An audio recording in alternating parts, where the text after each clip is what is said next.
रामनिवास जी का खानदान बहुत बड़ा था। 5 बेटियां और 2 बेटे उनके खुद के थे। बाकी उनके अपने सगे 7 भाई बहन भी थे, जिनके भी आगे 5-5, 6-6 बच्चे थे। कुल मिलाकर बहुत बड़ा कुनबा था। रामनिवास जी परिवार में सबसे बड़े थे, इसलिए खानदान में शादी का पहला नंबर उनकी बेटी रोशनी का ही था। खानदान की पहली शादी है तो कोई भी मेहमान छूट न जाए, इसलिए आज वो सबके साथ मेहमानों की लिस्ट बनाने में लगे थे। मैं चाहता हूँ तुम सब एक बार ध्यान से इस लिस्ट को पढ़ लो। हमारे खानदान की पहली शादी होने जा रही है तो कोई भी मेहमान बुलाना भूल ना जाए। भैया, वो चाचा जी की अमेरिका वाली बेटी को बुलाना है। चाचा जी फिर कहीं ये ना कह दें कि उनकी बेटी को नहीं बुलाया। हाँ भैया, बिंदु दीदी ठीक कह रही हैं, बुला लेते हैं। ठीक है, तो नाम लिख लो, फिर उसके ससुराल वालों को भी बोलना पड़ेगा। सुनिए, वो भैया के भटिंडा वाले बेटी दामाद को भी बुला लो। फिर अगर चाचा जी के बच्चों को बुला रहे हो, भाभी सबके लिए अदरक वाली चाय बनवा लो जरा। हाँ, रोशनी बना रही है। लाजवंती अब रोशनी से घर के काम करवाने बंद कर दे, पराए घर चली जाएगी कुछ दिनों बाद। पापा, माँ तो मना कर रही थी, पर मेरा मन था मैं बुआ जी और चाचा जी वगैरह के लिए अपने हाथों से चाय बनाऊं। हमारी भतीजी बहुत समझदार हो गई है, ला बिटिया चाय ला। सब मेहमानों की लिस्ट बन जाती है। घर में शादी की तैयारियां शुरू हो जाती हैं। पापा, होटल तो बहुत महंगे पड़ रहे हैं। शादियों का सीजन है तो सारे होटल अपने रेट बढ़ा चुके हैं। करना तो पड़ेगा बेटा, मेहमानों को हम किसी असुविधा में नहीं डाल सकते। कोई बात नहीं, तो होटल के कमरे ही बुक कर दे। जो भी मेहमान आएंगे उन्हें होटल में ही ठहरा देंगे, घर में इतनी जगह नहीं हो पाएगी।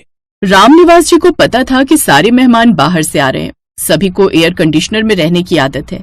गर्मी की शादी है तो सभी मेहमान गर्मी में परेशान ना हो, इसलिए बढ़िया होटल बुक करना ही उन्होंने उस समय ठीक समझा। भैया, बहुत महंगे होटल क्यों बुक कर रहे हो? साथ में जो नया घर बना है उसमें कमरे किराए पर ले लेते। कल चाचा जी का फोन आया था, बोल रहे थे कि उनकी बेटी दामाद के साथ बेटी के ससुराल वाले भी आ रहे हैं, तो हम सबके लिए होटल के कमरे ही बुक करें। बाकी कोई नहीं, अब शादी है तो इतना ऊपर नीचे खर्चा हो ही जाता है। पर चाचा जी बाबूजी की जगह है। वैसे तो उन्होंने फट बोल दिया कि कमरे बुक कर दो, पर एक बार भी आकर पूछा कि बेटा रोशनी भी मेरी अपनी पोती की तरह है, वैसे बड़े शरीके बने रहते हैं। कोई बात नहीं लाजवंती भाभी, हमारे खानदान की पहली शादी होने जा रही है, हम तैयारी में कोई कसर थोड़ी छोड़ेंगे। खूब धूमधाम से हम अपनी भतीजी की शादी करेंगे। अपने परिवार वालों की बात सुनकर रामनिवास को थोड़ी हिम्मत मिली। शादी के दिन नजदीक आए तो मेहमानों ने भी आना शुरू कर दिया। कल यहीं पास में ही है, आप टेंशन मत लो। मैं अभी दक्ष और साहिल से कहता हूँ, वो शिवानी बिटिया और दामाद जी को होटल ले जाएंगे। क्या हरीश भाई साहब की बेटी के लिए होटल बुक किया है? फिर तो हम भी होटल में रुकेंगे। अरे दक्ष बेटा, हमारा भी सामान होटल में रखवा दे। पर कमरे तो। साहिल बेटा, कोई बात नहीं, इन सबका सामान भी लेते जाओ। बहन जी, आप इनके साथ ही होटल चले जाओ। फिर दोपहर का खाना यहीं बनवाया हुआ है, हलवाई लगा हुआ है यहाँ पर। एक एक करके सारे मेहमान होटल जाने लगे। अब जब मेहमान गए तो नजदीकी रिश्तेदार भी कम थोड़ी थे, वो भी होटल में जाने लग गए। कुछ देर आराम करके मेहमान धर्मशाला पहुंचे। हलवाई गरम गरम खाना बना रहा था। दामाद जी आइए, खाना तैयार है। हाँ बेटा आओ, बस खाना लग ही रहा है। ताऊ जी, रॉकी और इनकी फैमिली ये सब हलवाइयों का बना हुआ तेल घी मिर्च मसालों वाला खाना नहीं खाते हैं। पापा एक काम करते हैं, रॉकी क्यों ना हम होटल से ही कुछ मंगवा लें? हाँ डार्लिंग, ये सब तो अनहाइजेनिक फूड है, मैं और मॉम डैड ये नहीं खा पाएंगे। कोई बात नहीं जी, चलो होटल ही चलो, यहाँ वैसे भी गर्मी है। अमेरिका वाले रिश्तेदारों का कौन सा अपना जेब से पैसे जाना था। होटल में पूरे 4 दिन कुछ न कुछ खाने को वो मंगाते रहे।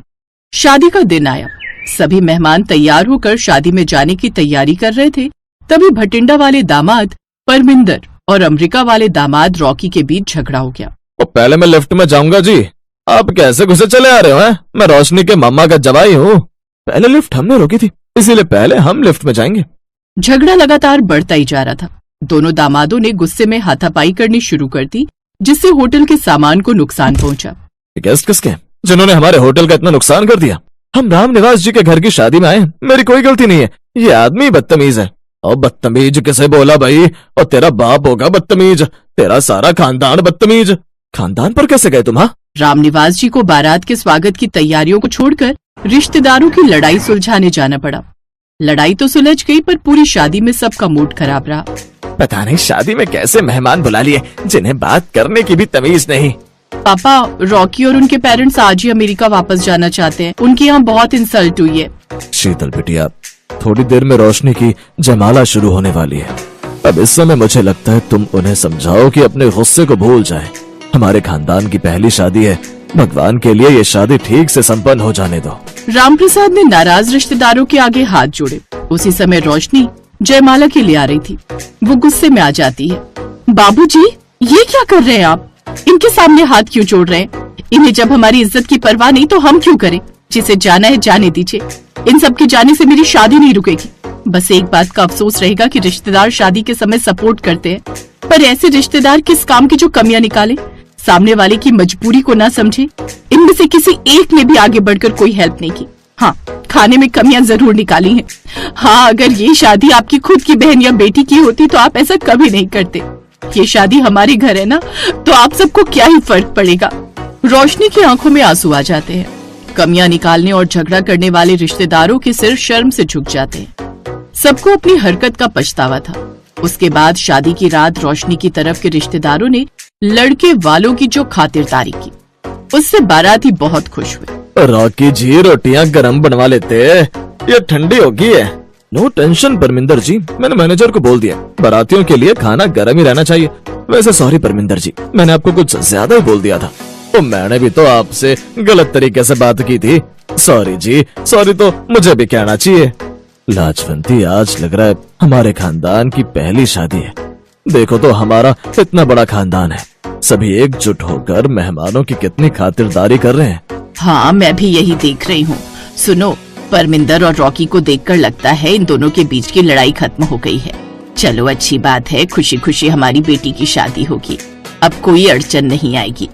मेहमानों को अपनी गलती का एहसास था।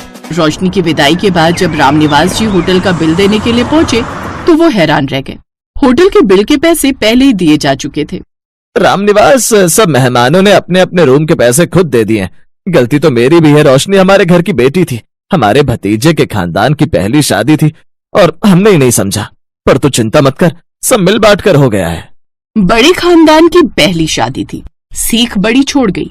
रिश्तेदार आए, रूठे, मनाने गए, पर इस एक शादी ने हर किसी को सिखा दिया कि खानदान में पहली शादी का समय रिश्तों की परीक्षा का समय होता है। जो रिश्तेदार उस समय साथ दे वही अपना होता है। शादी किसी की भी हो, मेहमानों को समझदारी से काम लेना चाहिए। अगर हम किसी की शादी में जा रहे हैं तो बोझ न बने, सहारा बने। यही समझदार रिश्तेदार की पहचान है।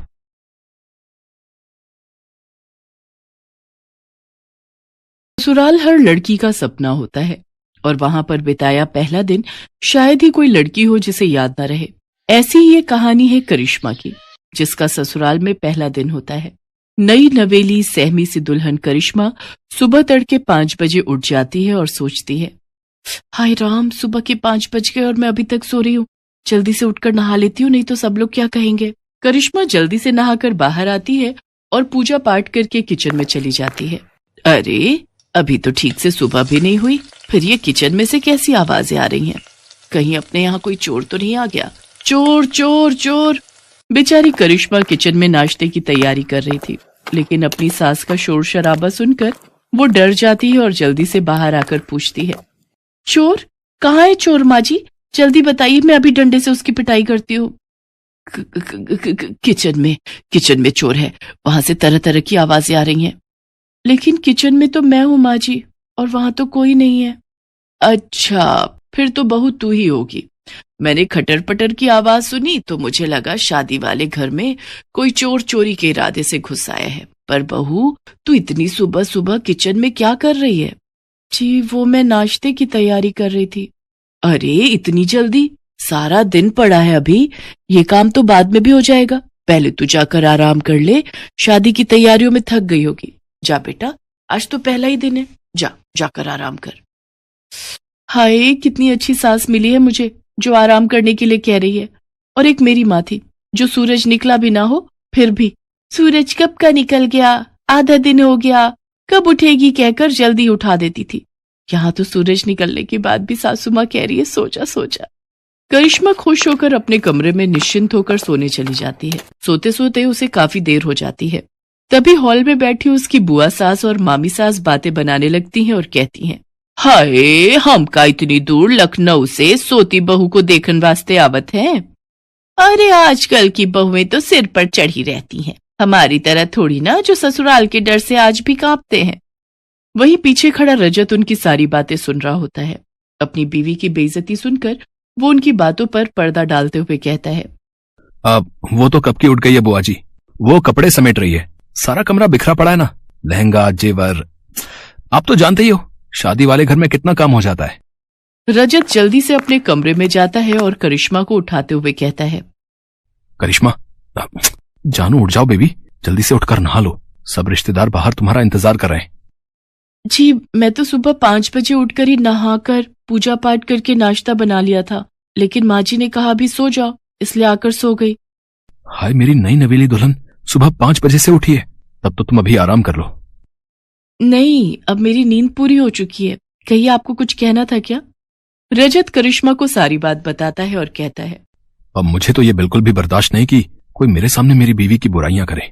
चलो अब जल्दी से तैयार होकर बाहर आ जाओ, सब तुम्हारा इंतजार कर रहे हैं। इतना कहकर रजत बाहर चला गया।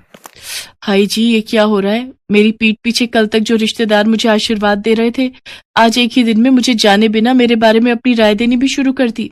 फिर करिश्मा तैयार होकर बाहर आ जाती है और उनसे पूछती है, बुआ जी, मामी जी आपने नाश्ता कर लिया? हाँ बहू, तुझे क्या लगा अगर तू खाना नहीं देगी तो क्या हम भूखे ही रहेंगे?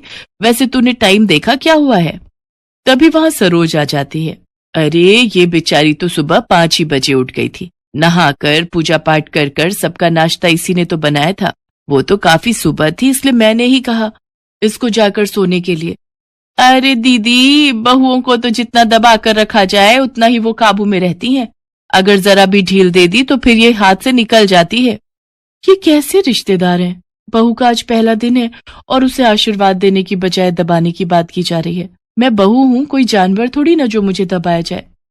अभी करिश्मा इसी सोच में पड़ी हुई होती है कि तभी पीछे से आवाज आती है, भाभी जल्दी से चलो और अपना सूटकेस खोलकर दिखाओ कि उसमें क्या क्या सामान आया है हमारे लिए। हाँ जी चलिए सब कमरे में। अरे कमरे में क्या चलिए, तुम अपना सूटकेस यहाँ लेकर आओ। अरे यहाँ लाने की क्या जरूरत है, करिश्मा बेटा, जो जिसके नाम का है दे दो उसको। अच्छा पापा, ऐसा कैसे? ननद को पूरा हक है अपनी पसंद का सामान लेने का, जो रिवाज है हम तो वही लेंगे। हाँ हाँ, जैसे तेरी माँ ने तो हमें बड़ा अपनी पसंद का दिया था ना, जो तू अपनी भाभी से मांग रही है। अरे कैसी बात कर रही हैं आप? आपने तो मेरी सबसे पसंदीदा जरकन वाली साड़ी पर हाथ रख दिया था और मैं बेचारी मना भी ना कर पाई। बेचारी करिश्मा भारी सूटकेस उठाकर हॉल में लाती है और जैसे ही उसका सूटकेस खुलता है तो उसकी पसंदीदा साड़ी उसकी ननद तान्या ले लेती है और वो बेचारी मन ही मन सोचती है, हाय ये तो मेरी फेवरेट साड़ी है। अच्छा, अब मेरे निकलने का वक्त हो रहा है, लेकिन सोच रही हूँ जाने से पहले एक बार नई बहू के हाथ का मीठा चख लूं। हाँ हाँ जरूर बुआ जी, आप बैठिए, मैं अभी आप सबके लिए हलवा बना कर लाती हूँ। हलवा नहीं भाभी, हमारे यहाँ तो मीठे में बहू खीर ही बनाती है, तो आपको भी वही बनानी है। खीर? करिश्मा की माँ ने मीठे में हलवा बनाना सिखाया था, वो भी उसने शादी से हफ्ता भर पहले ही सीखा था। हे भगवान, मैंने तो माँ से हफ्ता भर हलवा बनाने की ट्रेनिंग ली थी, लेकिन खीर कैसे बनाते हैं वो तो मुझे आता ही नहीं। एक काम करती हूँ, जो हलवे की रेसिपी है वही खीर के लिए इस्तेमाल करती हूँ। कुछ देर बाद करिश्मा खीर लेकर आती है। भुने हुए चावल की तो अच्छी खुशबू आ रही है, बस जरा दूध में चावल ठीक से मिक्स नहीं हो पाए। ये लो बहू, तुम्हारी पहली रसोई का सगुन। बुआ सोने की चेन बहू को गिफ्ट में देती है। मामी सास भी उसके लिए सोने की अंगूठी लाई होती है। आप सबने मेरी बहू को समझा, वही हमारे लिए काफी है। इन सब चीजों की कोई जरूरत नहीं थी। जरूरत कैसे नहीं थी दीदी? ये क्या तुम्हारी ही बहू है, हमारी नहीं? हाँ, इसकी अहमियत हमारे लिए भी उतनी ही है जितनी तुम्हारे लिए। बहू अब तू थक गई होगी, जा बेटा अपने कमरे में जाकर आराम कर। करिश्मा उन सबके पैर छूकर कमरे में चली जाती है। आज शाम को बहू के मम्मी पापा आने वाले हैं, देखते हैं क्या लेकर आते हैं। वही लाएंगे जो तुम्हारे लाए थे, खाली हाथ ही आएंगे और क्या। और जो शगुन से पहले ट्रक भर कर आया था उसका क्या, वो तो आपको याद नहीं। चलो अब तो मैं चली अपने घर, आप दोनों ननद भाभी शादी के 30 साल बाद भी लड़ती ही रहो। हाँ हाँ मैं भी चलती हूँ। इसके बाद वो वहां से चली जाती है। शाम को करिश्मा के माता पिता उसके ससुराल आते हैं। अरे आइए आइए भाई साहब, बहन जी, कैसी हैं समधन जी आप? मैं तो कब से शाम होने की राह देख रही थी। कहाँ है मेरी लाडो? वो तैयार हो रही है। वैसे शाम की राह क्यों देख रही थी? अब तो एक ही घर है, पहले ही आ जाती। जी वो तो है। उधर करिश्मा रजत से कहती है, सुनो जी, मुझे न शर्म आ रही है साड़ी पहनकर मम्मी पापा के सामने जाने में। आज तक पहनी नहीं ना। ये लो सूट, मैं तुम्हारे लिए लाया था, इसे पहन लो, मम्मी से मैं बात कर लूंगा। करिश्मा सूट पहनकर तैयार हो जाती है और सबके सामने आ जाती है। लो जी, आ गई हमारी बहू। देखो तो सूट में कितनी प्यारी लग रही है। बहू तू ना सूट भी पहना कर, बड़ी प्यारी लगती है सूट में। इसके बाद करिश्मा को सब अच्छा लगने लगता है। उसकी शादी का पहला दिन उसके लिए खट्टा मीठा भरा रहता है, लेकिन प्यार करने वाले पति, सास, ससुर और ननद पाकर वो खुश हो जाती है।